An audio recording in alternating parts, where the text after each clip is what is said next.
Oi, gente, Deise aqui. Bom, o assunto que eu quero compartilhar um pouquinho com vocês hoje é sobre metas. Como estabelecer metas para o próximo ano e como a gente alinha a nossa vida com essas metas. Vou compartilhar aqui minha tela. Então, estabelecer metas é muito importante porque dá um norte na nossa vida, mas também é muito importante alinhar as questões da nossa vida com essa meta para que a gente realmente consiga criá-la, né? E para falar nisso, a gente precisa falar de propósito. Pode ser que você não tenha a mínima ideia de qual é o seu propósito. Isso é uma coisa que vem aflorando muito aí ao longo dos últimos anos, tanto para as pessoas como para as empresas. Isso porque muitas pessoas já não querem estar em empresas que não têm um propósito alinhado com elas. Então, esse é um assunto que realmente tem ficado em alta. E geralmente quando alguém entra ou na jornada de clareza e transição profissional, que eu faço em grupo com a Mônica, ou nos meus atendimentos sobre transição profissional, a primeira coisa que a gente olha, que é uma pista para você, é olhar para os seus talentos e seus gostos. Então, é ir buscar lá no passado as coisas que você gostou ao longo da vida, as diferentes coisas, os talentos que você desenvolveu. Aí olhar também para o que você não gosta. Isso vai te dar pistas, né? Juntar todas essas pecinhas vai te dar pistas de qual é esse propósito. E esse propósito, ele pode ser diferente ao longo da vida, porque a gente tem aí uma vida de aprendizado longa, né? Hoje em dia, podemos viver aí por volta de 100 anos. Então, o propósito pode mudar ao longo da vida. Talvez tenha algo maior, mas ao longo da vida esse propósito vai mudando. Então a gente tem que checar ele no momento presente, buscar uma clareza do que ele é no momento presente. E você pode se fazer algumas perguntas. O que te move? O que você busca? O que te motiva? Essas perguntas podem te dar algumas pistas também de qual é teu propósito. O propósito, ele é como se fosse uma estrela guia, né? É algo que você sabe que quer muito, que deseja muito, tem que ser algo que você deseja fazer na sua vida e que pode ser primeiramente para você e transbordar para os outros. Então, ele é como se fosse sempre uma intenção de ir para aquela direção.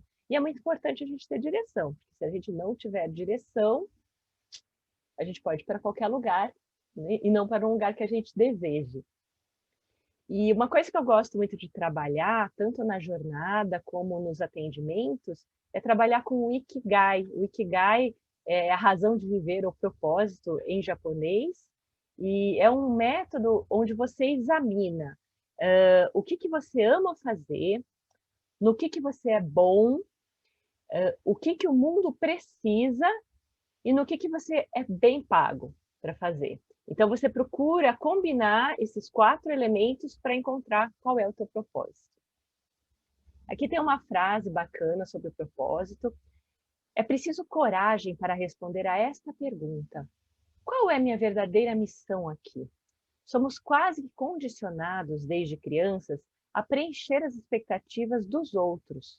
O nosso sistema educacional, desde muito cedo, também reforça essa tendência e nos induz a buscar algo fora do que existe dentro de nós. Do livro de Omar Suki, chamado Acorde, Viva Seu Sonho.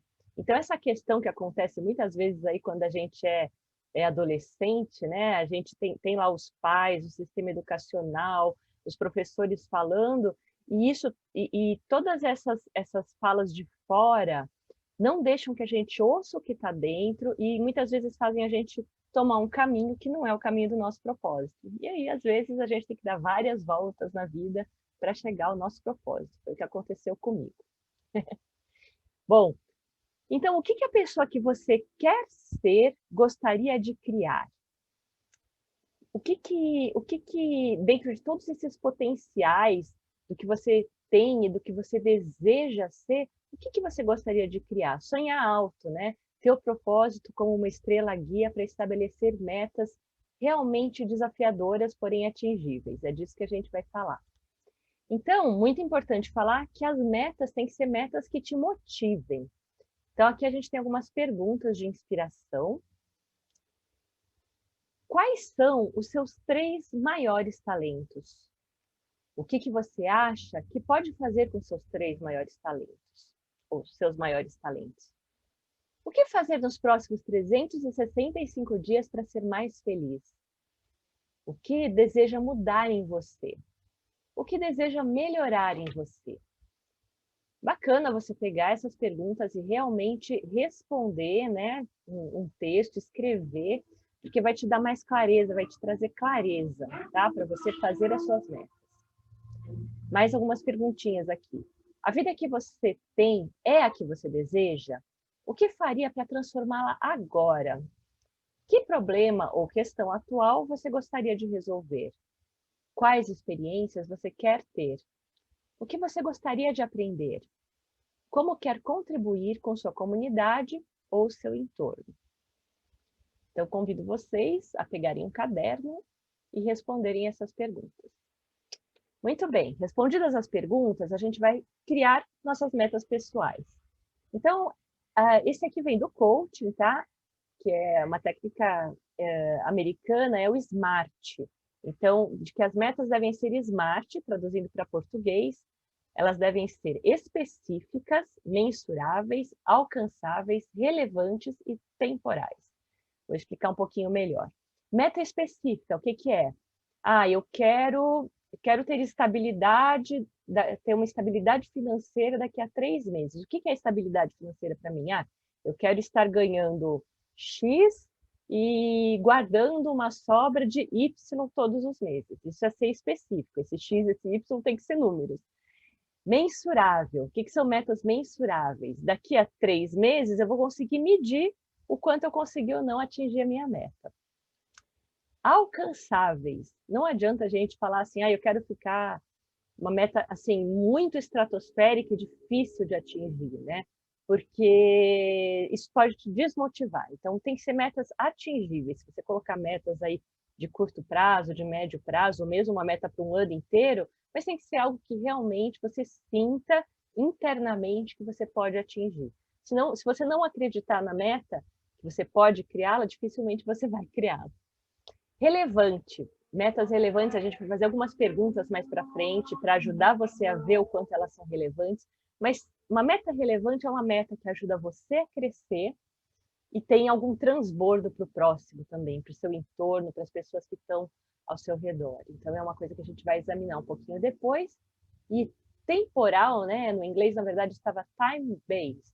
Então, baseada em tempo, ou seja, você dá um prazo para a meta. Eu quero realizar isso em 1 ano, eu quero realizar isso em 3 meses, eu quero conseguir isso em meio ano. Enfim, você dá um tempo para isso acontecer e não deixa totalmente solto, ok? Aqui, gente, antes de passar para a próxima parte, eu queria falar que é muito importante a gente ter a noção de que as metas, elas são importantes para nos guiar, para nos dar caminho, para direcionar as nossas criações. Se a gente não direcionar as criações, a gente fica totalmente solto, mas não é para caminhar com um chicotinho do tipo, poxa, não consegui ganhar 10 mil reais em 3 meses, nos 3 meses não estou estabilizado em 10 mil reais, então não cumpri minha meta. Não, você tem que olhar muito mais a jornada, o que acontece no caminho, você tem que reconhecer seus ganhos, então você tem que olhar e falar assim, poxa, eu consegui evoluir, eu não consegui chegar na meta, mas eu consegui evoluir muito, eu cresci muito, eu melhorei aqui, eu melhorei ali, até porque durante a jornada tem coisas que acontecem que você nem estava esperando, né? Então, reconhecer esses presentes que aconteceram no caminho só por você colocar a meta, só por você colocar a intenção, as suas ações, as suas atitudes que mudaram, os seus conhecimentos que melhoraram, é muito importante isso e não se martirizar caso você não chegue na meta. É claro que a gente sempre quer chegar nas metas, mas é como eu falei, elas são estrelas que nos puxam e que a gente tem que entender que existe também um fluxo da vida e que às vezes as coisas não saem como a gente estava planejando, né? Esse equilíbrio entre o que nós queremos criar e olhar para o fluxo, olhar para os aprendizados, esse é o equilíbrio da vida, né? É esse crescimento e esse aprendizado que a gente não consegue controlar, ok? Então, agora a gente vai para a segunda parte. Vamos falar um pouquinho de alinhamento de vida.